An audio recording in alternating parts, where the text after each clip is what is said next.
Peace and love, and welcome back to the big comfy couch, the Palace of Persephone. I think it looks like a couch behind me. And I just laughed because I needed like a little setup based on where I currently am. I just want to get the message out where I am, and where I am isn't necessarily aesthetic. So I put this behind me, and I was like, oh my god, I look like a little kid sitting on a couch. So here we are sitting on a couch together. Thank you for clicking on this video. Thank you for sharing some time and space with me and the message that I come to bring you from my own Charlie Bucket story, if you will. And obviously, by the title of this video, some interesting things have occurred for me within, let's say it's November, within the last month and a half when it comes to playing the Powerball. Now, if you're like me, you may not even know what the Powerball is. And I didn't for quite some time. I just got warped into a whole other world and reality by playing. But let me not already get on a tangent. This is about the 7 major things. I've written them down that I've learned from playing and losing the Powerball lottery. And I just knew I needed to make a video to express all of the emotions and feelings and thoughts and timelines that unfolded from doing this. So before I get into my points, make sure none of them, okay. Before I get into my points, I want to bring it back to when I originally even had the idea to play the Powerball, okay? So here I am, laying in my bed, asleep. And I wake up from a dream, and I journaled it, I wrote it down. I had this dream that I got in line to play the lottery. Well, I didn't know at the time it was the lottery, but I got in line to play. And then this lady called me over to her register, and she said, oh yeah, it's been 2 months since someone has won. So that's when I realized, oh, okay, I'm playing the lottery. So I get the ticket, and when I'm leaving, I already feel like I won. I'm like, oh my god, I like won. So I get into my van, into the van, and there are all these sticky notes on the passenger door, people inviting me to all these things. And I'm like, no, I don't want to do that. I just want to spend some time alone. Which to me was telling me, oh, I must have like won. And then all these people like wanted, to share space with me. And then I just go off into some other part of the dream, which I could probably remember if I looked in my dream journal. But I'm digressing. So I sat with that, I was just like, okay, cool, whatever. So then I'm on my way to do some work on the van because I had been currently working on the van at that time. And I was going out to the garage, and this little cricket was hopping along, following my foot. And I was like, huh. And sometimes you'll see a bug or an animal and you just kind of see it, but it felt like the animal, the little buggy cricket. It reminded me of Mulan immediately, but then I was like, oh, I need to read about the cricket on my spirit animal website that I like to go to. So I put that on a little tab, and I continued doing my stuff. And then I go back upstairs, and I'm sitting down. I think I was doing my hair in front of the mirror, and I remembered, oh, I need to look up what cricket means. And the cricket, I shit you not, said, now is the time to act before it's too late. And then it said in the general description, when you see cricket symbolism come into your life, it could be a sign of good luck or blessings coming your way through perhaps buying a lottery ticket, was literally one of the things that it listed. I was like, huh, okay, interesting. I was like, maybe I need to play the lottery. So then I'm just like, me and my mom, oh, that's what also happened. So then my mom said she needed to go to the gas station, and I knew, I was like, okay, this is a perfect place to play lottery. That's where people play the lottery, right? Because again, I've never played a major lottery like this. So we go to the gas station, and I go to grab my purse, and I realized that I had switched into a new purse recently, and my old purse had my little notebook in it that I would write for all the specific angels I prayed to and what I prayed to them for. And when I opened it, it had $5 in it. And I was like, oh my gosh, because I had not been working with the energy of abundance coming into me so routinely, kind of balling on a budget, like really balling on a budget. And so when I saw that, I was like, oh my gosh, the angels have put this in my notebook for me to use to go play this lottery so I can win. So I take the money, I'm all excited, I'm going, and I see like 444 on the license plate of the guy who was before me in line at the gas station buying up a bunch of tickets, and then I get in line, and the woman like rubbed the card across the counter and gave me some good luck, and she's like, oh, spread the luck around. I was like, I will. And I like had this like just feeling in me like, oh my gosh, I'm about to win this. Like, I had a dream, I saw a cricket, there was the money to buy the ticket in my book, and my mom needed to go to the gas station right now. So all these things were culminating together, and I was sitting in this abundance frequency, and I was singing. That's why I said Charlie Bucket at the beginning of this video. I was like, I've got the golden ticket, and I walked out. I was all excited, and I just remember feeling like a winner. I remember feeling like, wow, everything is about to change. Like, everything is about to change. Now, to try and speed up this story a little bit, because I don't want this video to be too long, and I still have 7 points to go through, so perhaps maybe in the future I'll just talk about it again. But so then I'm continuing on.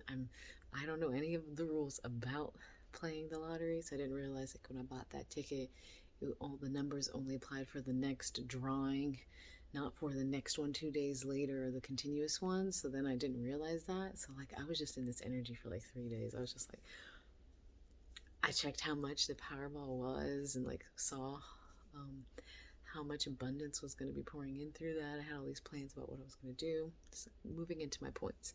But so to sum all this up, so from there up until last week, I kept trying to play to win. I even sat with my guides and asked them, can you assist me in trying to delineate any numbers? Can I do like a magnetism meditation to draw this win in for myself? I was doing all these different things to bring this abundance into myself. And then I remember I was like, okay, this is the last time. I'm not playing this. And it was interesting because the last time that I played was the time where this malfunction occurred. You can Google it because I didn't know anything about it until I looked it up. Some malfunction occurred with one state being late in their number draw, so the people, they didn't release who won it until like a day later, and everyone started getting real suspicious because no one had won for a while, and it was getting really big. The pot went up to like $2 billion, and I was like, what? And so that day that we did the research, somebody had won.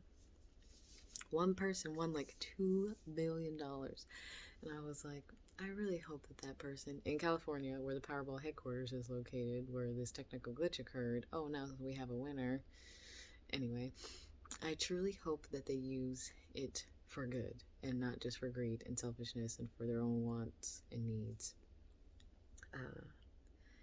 And don't do anything to make a bigger impact here on Earth. That was one of my biggest wishes. I was like, I just pray that whoever won that decides that, like, with great power comes great responsibility, because most people do squander it. So now I'm getting into my points. 7 things that winning the Powerball and losing it has taught me. Little old me. Number 1 is how to merge dreams and reality.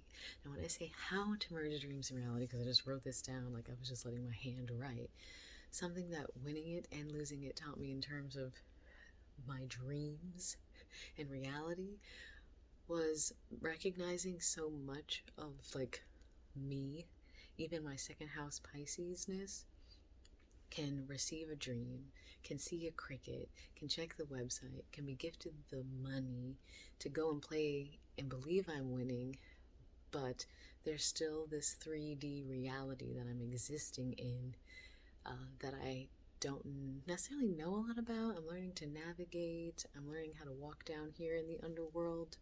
So yes, I had a dream about it, but I guess I also could have taken some time to be like, okay, well, let me do some more research on the lottery and see what my odds are. How long would it be smart to play for? How often do real people actually win? Is this a real thing? Because what's really funny, as I move into my next point in a second here, is that I remember I had seen like the sign for one of the lotteries one time, and I was like, I think my partner's mother told me that they donate a lot of the portion of the money to education, And I was like, I want to see that. Show me what they're actually doing with money. Where is it going? How is it changing anything? What are they actually affecting? Etc. and so on. I wondered that. But then I also made a joke and I was like, I wonder if like this is just going to keep going up and no one's ever going to win it again. And it had been going up for a while before I played it and someone had won it. We're also thinking like, who is this really going to, and etc. and so on, tangents. So playing it and engaging in that world really taught me about the dreams that I had as well for my reality, if that makes sense. Because when I sat in the abundance frequency of like, oh my gosh, I'm about to win, this is what I want to do with it. These are the people, etc. and so on. It's another point, so I'm not going to skip. It taught me a lot about my own personal dreams, being in the dream realm in reality, and learning how to be a part of reality. It taught me a lot of things, actually. Number 2, the content of my heart based on how I would choose to use the winnings. It taught me a lot about the content of my own heart, because I remember when I was in the, okay, I'm about to win this, I'm ready, action mode, let's go save the world. I had this whole list for my family, for my friends, for donations for different, I won't say charities, but just different movements, different beliefs, different things on earth I wanted to assist in helping to cultivate. So I had a section. I could have like given, I think it was like $5,000 a month. I calculated. I could have given family members $5,000 a month for 17 years. Given younger members of my family $3,000 a month for 17 years, and friends $3,000 a month for 7 years, and then donate $1 million every year to hemp advocacy, water conservation, homelessness, and children, and purchase a home and still have a bunch of money left over. And the donations, the 4 things for donations, was for 30 years. And I was just like blinking. I was like trying to conceptualize all this. I was like, wait a minute, I would still have money left over from doing all of that? And then I sat with the fact that all of these millionaires and billionaires who are out here, I can't say and speak to what they're actually using their money for, because I don't know that. I don't know them personally. But just to understand how much isn't being done for a lot of the things that could assist Gaia and the earth, the beings, the animals. Oh, animals as well was on my list. The beings, the animals, the children, Gaia herself, all of the ways in which we can be assisting her. I haven't seen that much money talking in those arenas with the people who had the money to do the talking. So I was kind of like, wow, I could like really do a lot. I could change so much. So it really taught me like, wow, I have the container to hold this kind of abundance and would want to utilize it in a way to make a difference, freely knowing and trusting that as I send it out, it comes back to me in different forms and ways and energies, etc. and so on. So tell me a lot about me.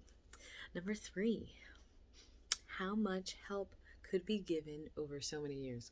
I already said that. It made me realize how much help could be given over so many years. Like, I had this thought that if I gave people just like $1 million gajillion outright, that most people wouldn't necessarily know how to handle that much and just spend it all, because their container is not used to holding that kind of abundance in it. So I was like, okay, well then you just give it out in divvies. And I was going to have a little contract, have people sign that they promise they would use the money to better themselves and their life and to go towards their dreams and to do the work they actually really want to do here. And I would check in and make sure that they're doing that. If they didn't use it responsibly or needed to come back and ask for more money before the next time they would be given money, that then the contract would be given to someone else who could use it. And we had already picked out my partner and I had already picked out certain spots along the road. Like, went to Baltimore. He's like, I definitely wanted to help inner city Baltimore. He felt for Austin when we went to Austin. We had all these places we were visiting. We're like, I want to help here. I want to make a difference here. So yeah, we had to create all these beautiful things and realizing how much, for how long, for how many years we could do that. So that was really cool too. Number 4, abundance frequency can always be sat in. I think this is like the biggest one that I've realized since playing and losing, was the second that I had, like, because I got so many signs. So like when you get that many signs, like you're like, well, crap, I'm about to really win this lottery. Like, to me, there was no denying it. And really, how is there any denying of that for us in general? How can we deny the abundance of our lives? How can we deny that we are abundant? How can we deny that every day is kind of like winning the lottery? How can we deny within our bodies, like, oh my gosh, I'm going to be provided for as long as I'm doing what I feel is right, as long as I'm pouring into things that pour into me and pour into others, I will be provided for. Sitting in the frequency of like all is taken care of. Whenever I desire something, it comes to me. Whenever I want to give, I can give, and I give freely. Sitting in that frequency felt so good. And actually what I did notice was for those couple of days I was really sitting in it, especially after I realized, oh wait, my numbers don't count for the next lottery, I have to buy another ticket.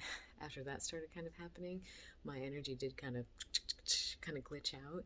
But in those days where I was really like, oh, this is about to happen, I just felt so grounded. I felt so safe, so provided for, and it really taught me a lot about the scarcity mindset that I was conditioned into and grew up in.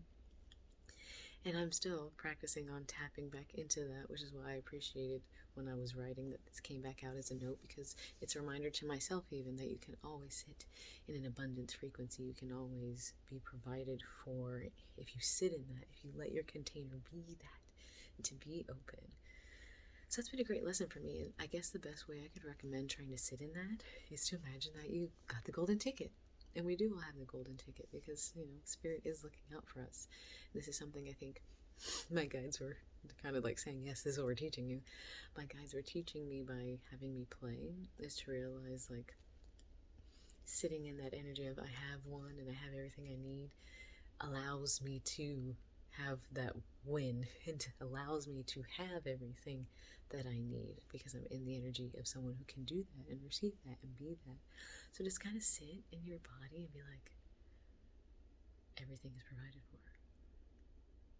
Everything is provided for. I'm provided for. I'm supported. I'm encouraged. I'm led. I'm blessed. I'm fed. And kind of just feel like a queen or a king, a princess, a prince, a god, a goddess, a fairy, whatever makes you feel good. The next one, I lost count of my numbers. 1, 2, 3, 4, 5. Number 5. I'm holding some goldstone, I believe, if you're wondering what that is. Number 5, faith after losing.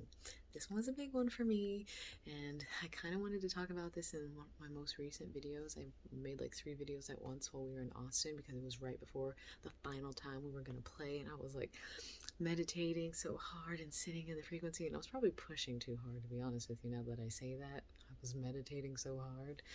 I was like putting a lot of energy into opening myself up to be receptive to it, but I really needed to surrender. So maybe that's just a little side note for you.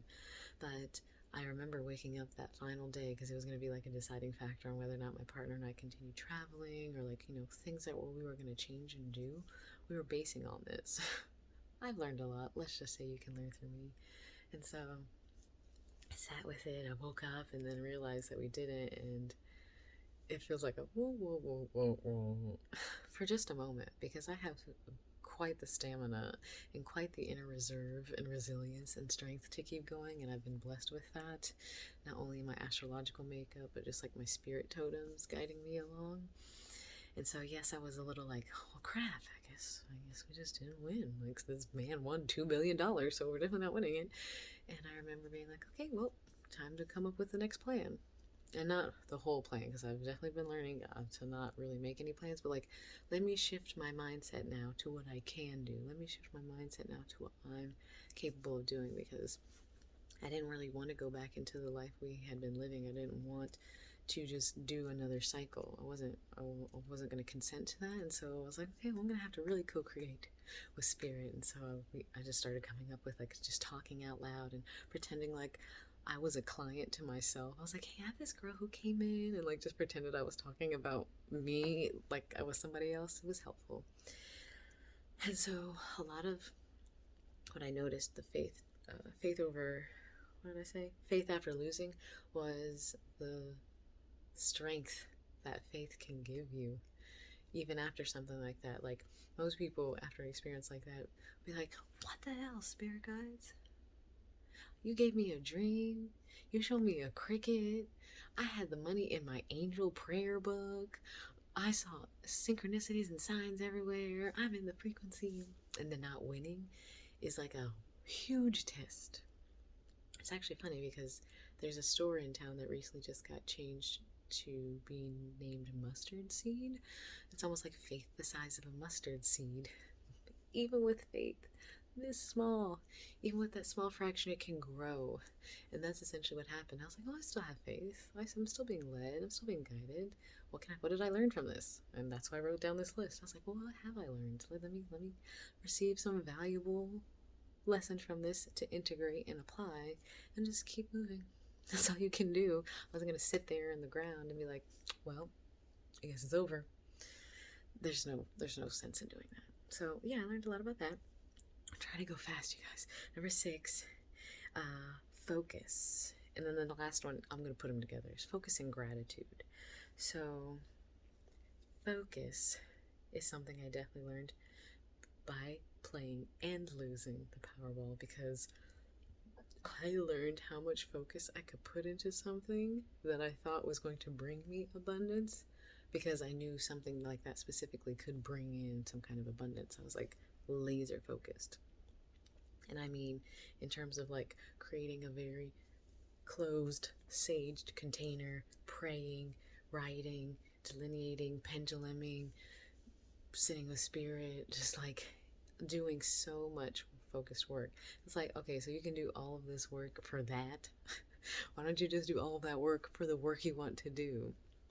So it was a really valuable lesson for me, and one I'm still integrating because it's just been fresh. But even after losing it, my focus just shifted into something else. Okay, well, can't do that anymore. That's not the reality I'm living in. And literally after like not deciding not to play it anymore, it felt like my energy shifted back up, almost as if to play the lottery shifted me back down into the 3D. I know that sounds really weird, but like not feeding into that anymore, I like came up into more of like abundance versus monetary, if that makes sense. And so shifting back up here, I was like, okay, my focus just goes over here. So what do I want? Because my main goal of what I wanted was like, what do I want? I want to win the Powerball. I shifted it back up here. What do I want? I want to live where I dream of living. And kind of just sitting in that energy. Like I realized with that, because I remember every time I would meditate, and the guided meditation would say, now think of your deepest, strongest desire. And it always felt weird. I was like, this is my deepest, strongest desire. And again, it's not like, oh, I want to win it. It was like, I want the opportunities that could be provided through it. So what I really desired was like the change. I desired to make a change. That's my deepest desire. So I shift up here. My desire is to make a change in a place that I love living in, because my environment definitely affects me. Very sensitive to my environment. And everyone should live where they want to. So, focus for sure. My final one was gratitude, and I have learned so much gratitude. So much gratitude through being on the road while playing the lottery. Because while we were on the road, I saw so many homeless people. So many people just with the clothes on their back, sleeping on pavement in the elements, just around all these people, and no one can really understand how to help you. I can't imagine that sense of helplessness. The gratitude, because I saw so many little homeless. I mean, sometimes cats don't really care if they're homeless or not, but still, you know what I mean. Cats still want like love and a home. All the homeless cats I saw, the horse carriages that are still occurring in San Antonio, Texas. I'm gonna link in the description box the petition. It only needs 190 more signatures, and there are like 470 something subscribers to this channel. So the petition that's being created, what's her name? I forgot her name. It starts with the L. Lucia. She created a petition to stop the horse carriages in San Antonio, and that was one time on my trip I felt like I had made a difference, because I was like, I want to make a difference. I want to make a difference. How can I make a difference? And I saw those horses, and I was like, I cried. It was really sad to see them live the way they do, and then it made me feel like thinking about my life, and am I living the way I want to? Do I feel free? I really felt for the horses, and I found the petition and signed it and felt so good, reposted it to my Instagram. But I have more of a family here on the channel, so you can be that change and help me make change by helping these horses to be free. Power to the horses. So I was really grateful for my freedom, for my life, for the way that I live, because those horses don't have a say. And really grateful to have a home on the road, to travel, to be in the van with my partner, to spend 2 weeks with him. That's the longest we've ever spent alone together. I'm gonna make another video about that. I'll probably have him in it so he can talk too.